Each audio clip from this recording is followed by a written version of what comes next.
बैठ जाइए। प्रभावित है। कितनी कम समय में इतनी मास लेवल पे बहाली हुई है, तो इसमें सरकार का तो बहुत बड़ी रोल है। उत्तरी अक्षांश में स्थित है और देशांतर बताइए आप।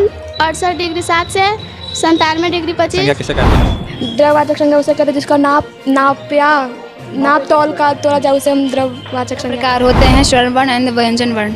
अच्छा, और सर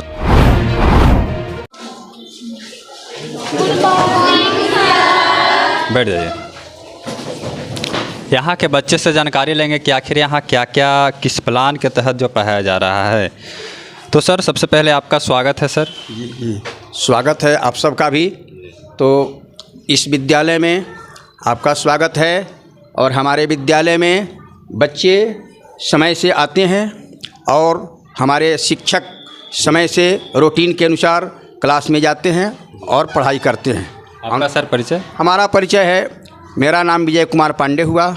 मैं इस विद्यालय का प्रभारी प्राचार्य हूँ। तो सर यहाँ के जो हैं शिक्षक हैं, इनसे बात करेंगे आखिर किस प्लान के थ्रू पढ़ाते हैं। सर यहाँ बच्चों को किस प्लान के थ्रू पढ़ाते हैं? सबसे पहले तो क्लास में हम जिस टॉपिक को पढ़ाना है उस टॉपिक पे हम लोग प्रिपेयर करके आते हैं लेसन प्लान। तो लेसन प्लान के अनुसार ही हम उस टॉपिक को बच्चे लोग को पढ़ाते हैं। किस सब्जेक्ट क्या पढ़ाते हैं? हम SST मेरा सोशल साइंस, अभी आज मैंने ज्योग्राफी लोग को सोशल साइंस में बताया है बच्चा लोग को। आप कहाँ से हैं सर? मेरा घर हुआ औरंगाबाद। अच्छा, तो अभी अब प्रेजेंटली हम लोग BPSC के थ्रू हम लोग को बहाल हुआ है। तो अच्छा BPSC के थ्रू है? यस सर, BPSC के थ्रू हम लोग आए हैं। बच्चों को लगता है कि अब शिक्षा में ऊंची उड़ान लाना है। बिल्कुल बिल्कुल, होना भी चाहिए। हम लोग का दायित्व दिया गया है, वो दायित्व को हम लोग बखूबी निर्वहन करेंगे।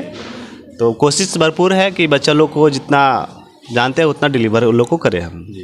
देखिए यहाँ पर जो है के पाठक जी द्वारा जो है बिहार में शिक्षा व्यवस्था को सुधार हेतु बिहार जो है BPSC के थ्रू बहाल करके अलग एक मुकाम हासिल करवाया और बिहार का जो ट्रेंड है वह काफ़ी राज्यों से अलग है। क्या सर, काफ़ी राज्यों से अलग है ना बिहार में शिक्षा? बिल्कुल, अभी प्रेजेंट में जिस हिसाब से बहाल हो रही है शिक्षकों की जो बहाली हुई है उससे पूरा देश प्रभावित है। कितनी कम समय में इतनी मास लेवल पे बहाली हुई है, तो इसमें सरकार का तो बहुत बड़ी रोल है जो इस तरह की व्यवस्था भी शिक्षा में की है। तो बहुत सराहनीय कदम है सरकार का। आप कब आए हैं सर यहाँ पर? मेरा ज्वाइनिंग 17 नवंबर को हुआ है यहाँ है? यस, मेरा पहला पदस्थापन यहाँ है। अच्छा, तो पहली पोस्टिंग यहाँ। किसी स्टूडेंट से सवाल कीजिएगा सर आप। हाँ बिल्कुल, आज जो सुबह जो टॉपिक पढ़ा है उसे आप देख लेते हैं। आगे से आप खड़ा हो जाइए थोड़ा। आज कौन सा चैप्टर हम पढ़ा? पहला चैप्टर क्या हमने पढ़ाया है आज? भौतिक स्वरूप। ठीक है, भौतिक स्वरूप। उसमें हम लोग भारत के विषय में हम लोग पढ़े हैं। Yes sir. तो आप पूछिए, आप पूछ सकते हैं। तो भारत के स्वरूप में या भारत के विस्तार में भारत कहाँ पे स्थित है, इसका आप कुछ विस्तार बता सकते हैं?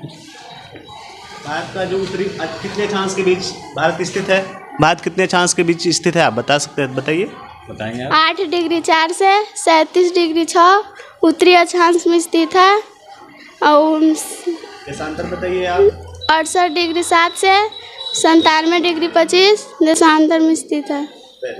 किस क्लास में पढ़ती हो? 9th। कब से यहाँ पढ़ रही हो?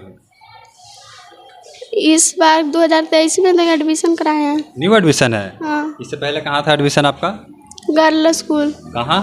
धोबी टोला। चलिए इसके लिए एक ताली हो जाए जो कि ये कॉन्फिडेंट होकर जो है इसे न जाओ, बैठ जाओ। और सर तटीय रेखा की लंबाई कितनी है आप बताइए? 6100 किलोमीटर। 6100 है क्या सर, सही बोले? कितना बताए?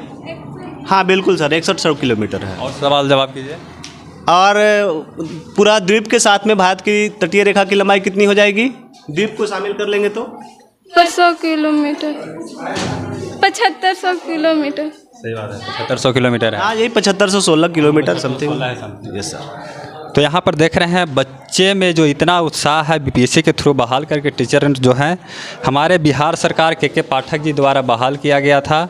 उन्होंने एक अलग मुकाम हासिल की है और बिहार में शिक्षा व्यवस्था को सुदृढ़ करने के लिए जो है अलग पहचान बना रहे हैं। तुम किस क्लास में पढ़ती हो? 9th क्लास में। 9th क्लास में? तो यहाँ क्या क्या पढ़ाया जाता है, बोलेंगे? मतलब कि पूरा सब्जेक्ट सब पढ़ाया जाता है 9th क्लास का। कौन कौन सा सब्जेक्ट?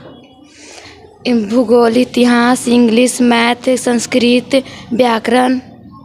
अच्छा, तो व्याकरण में क्या क्या जानती हो? व्याकरण में तो वर्ण सब व्याकरण सब जानते हैं। अच्छा, कब से यहाँ पढ़ रही हो तुम? यहाँ तो न्यू एडमिशन हुआ, मतलब कि फरवरी में हुआ था एडमिशन ये सब। तुम किस क्लास में पढ़ रही हो अभी? 9 क्लास। कब से यहाँ पढ़ रही हो? न्यू एडमिशन हुआ है। न्यू एडमिशन हो रहा है। सबसे ज़्यादा सब्जेक्ट में जो है, विषय में जो है, कौन सा सब्जेक्ट तुमको पसंद है? सामाजिक विज्ञान। सामाजिक विज्ञान। और यहाँ पर और स्टूडेंट हैं, उनसे बात। किस प्लान थ्रू पढ़ाते हैं? सर मैं भी लेसन प्लान के थ्रू पढ़ाता हूँ। अच्छा। मैं यहाँ नवनियुक्त शिक्षक हूँ हिंदी विषय के। अच्छा। और बच्चों से काफ़ी उम्मीद है और काफ़ी रिस्पांस भी दे रहे हैं बच्चे, और हम लोग भी उसी के हिसाब से मेहनत कर रहे हैं। बच्चे हैं यहाँ, उपस्थिति ठीक ठाक है अन्य विद्यालयों के अपेक्षा, तो मन तो अच्छा लग रहा है सर। हम भी। कितने बच्चे होंगे लगभग? यहाँ सर तो लगभग 2800 कुछ बच्चे हैं। इस क्लास में कितने बच्चे? क्लास में सर लगभग 280 बच्चे हैं। 280 बच्चे हैं। आप भी बीपीएससी के थ्रू आए हैं? यस सर, हम भी बीपीएससी के थ्रू ही आए हैं। कहाँ से आए हैं सर आप? सर मैं मैरवा सिवान से। सिवान से आए हैं आप? मैरवा सिवान से। इतना लगन है यहाँ पर सर बच्चों से। उस मूलधवानियों को कहते हैं जिसका खंड या टुकड़ा नहीं किया जा सकता है, उसे वर्ण करते हैं। चलिए इसके लिए ताली हो जाए, जो कि स्पेशलिस्ट जो है कॉन्फिडेंट होकर बजाई है। और सर किन से सवाल कीजिएगा? वर्ण के कितने प्रकार हैं? वर्ण कितने प्रकार के होते हैं, कौन बताएंगे? हाथ उठाइए जिनको बताना है। बताइए। वर्ण के 2 प्रकार होते हैं, स्वर वर्ण एंड व्यंजन वर्ण। अच्छा, और सर सवाल पूछिएगा आप। स्वर किसे कहते हैं, कौन बताएंगे? हाथ उठाइए जिनको बताना है, पूछ लीजिए सर। चलिए बताइए आप।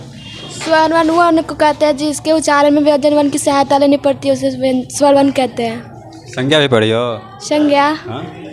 संज्ञा किसे कहते हैं? संज्ञा मुझसे कहते जो किसी व्यक्ति या नाम स्थान का भाव हो, उसे हम संज्ञा कहते हैं। संज्ञा कितने भेद होते हैं? 5।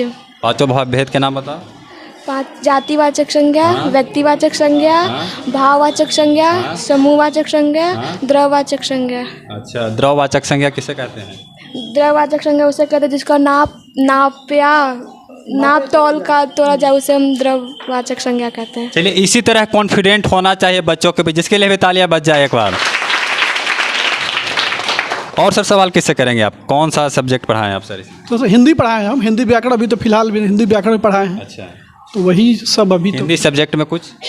हिंदी सब्जेक्ट अभी कुछ पढ़ाया नहीं सर, अभी केवल हम हिंदी व्याकरण लेकर चल रहे हैं। ठीक है, ताकि बच्चों को कंपटीशन बेस के लिए तैयार किया जाए। जी जी सर। देखिए यहाँ पर जो है शिक्षा के प्रति कहा जाए तो इस प्रोजेक्ट कन्या उच्च विद्यालय में अलग एक मुकाम हासिल कर रही है। बाकी इन तमाम टीचर के बारे में आप क्या सोचते हैं, और इस स्कूल के बारे में क्या सोचते हैं, और बच्चों के बारे में आप क्या सोचते हैं, आप सभी कमेंट सेक्शन में कमेंट करके ज़रूर बताइएगा। जय हिंद।